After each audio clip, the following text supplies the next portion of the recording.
You know, in rescue, you think you've seen it all. You get the calls, you see the pictures, and your heart develops this protective layer. But every once in a while, a case comes along that just punches right through it. A little soul arrives that just stops you in your tracks and reminds you exactly why you do this. For me, and for our whole team at Chatons Orphelins Montréal, that little soul was a tiny ginger kitten named Rubik. And his story? Well, his story is one you have to hear to believe. It started with a call about a litter of kittens. A family's cat had babies, which happens all too often, and one of the little ones was different. He was born with a severe disability. When we saw him, it was just breathtaking.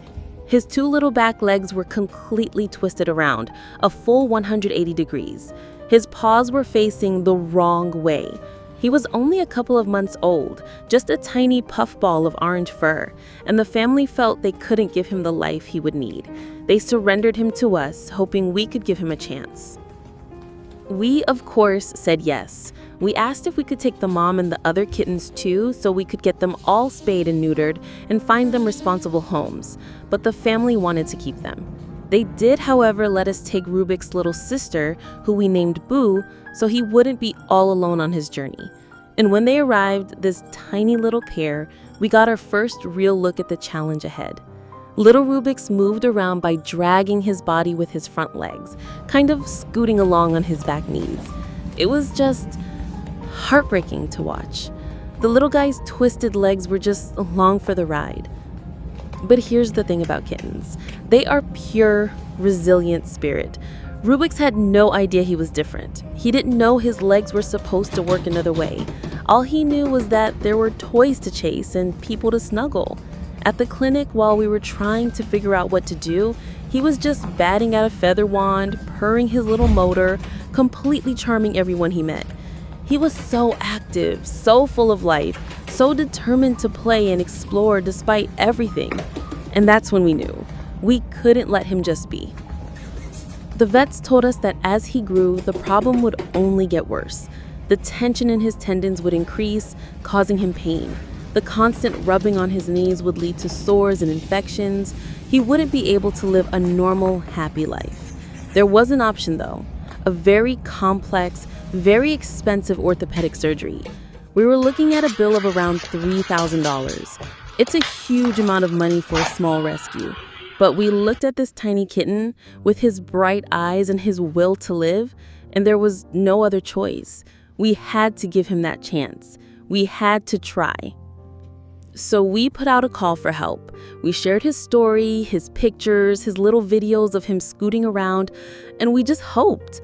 And you know what? The response was incredible. People from all over saw what we saw. Not a broken kitten, but a little fighter who deserved a shot. The donations came in, and in a flash, we had the green light. Rubik's was going to get his surgery. I can't even tell you the feeling of relief and gratitude that washed over all of us. It was a true community miracle. The day of the surgery, we were all holding our breath. He was so little to go through something so major. The surgeon worked to untwist his tiny bones and tendons and then placed these things called external fixators on both legs, metal rods and pins to hold everything in the right place while he healed. It looked intense. He was this tiny bionic kitten, but the most incredible moment came just 24 hours later. We got a video from the clinic, and there was Rubik's taking his first wobbly, hesitant steps on all four paws. His feet were pointing forward. For the first time in his life, he was standing on his own 2 feet. He was a little fighter, and he was already winning. A week later, Rubik's came home to his foster family to recover. As soon as his carrier opened, he started trotting everywhere. It was like a whole new world had opened up for him. He was discovering what it was like to walk, to balance, to feel the ground under all four of his paws. He was still on medication and he had these crazy metal things on his legs, but he was unstoppable. He was learning to run, to jump, things he could never have done before. His life had completely, fundamentally changed, all because people believed in him. The recovery wasn't without its bumps though. About a month in, he developed an infection where one of the pins entered his leg. An abscess formed, and our hearts just sunk. He had to go back to the clinic for another procedure under anesthesia. We were so worried, but our vet is amazing, and during the procedure, she decided it was time. She took out all the fixators, and when he woke up, he took his first steps with no help at all. No rods, no pins, just him. His legs were still weak like little chicken legs, and his walk was fragile, but he was walking all by himself. It was the most beautiful, clumsy, perfect thing I've ever seen. From that day on, he just got stronger. We watched as those little chicken legs built up muscle. His walk became more confident. He started pouncing and playing with his sister Boo with a new kind of freedom. Just a month and a half ago, this was a kitten who was crawling on his knees. And now he was just a kitten. A normal, happy, incredibly playful 13-week-old running around the house without a care in the world. He got into everything, just like a kitten should. Today, Rubik's is a symbol of what's possible. He's a walking, running, jumping testament to the power of a second chance. His journey from a kitten with a hopeless diagnosis to a perfectly healthy, happy boy ready for his forever home, it's why we do what we do. It's for moments like this. It's for kittens like Rubik's.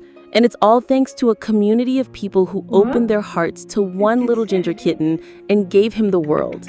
His life is just beginning, and I can't wait to see him thrive in a loving home, a home he can now run to on his own four paws. Pobre.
My gosh.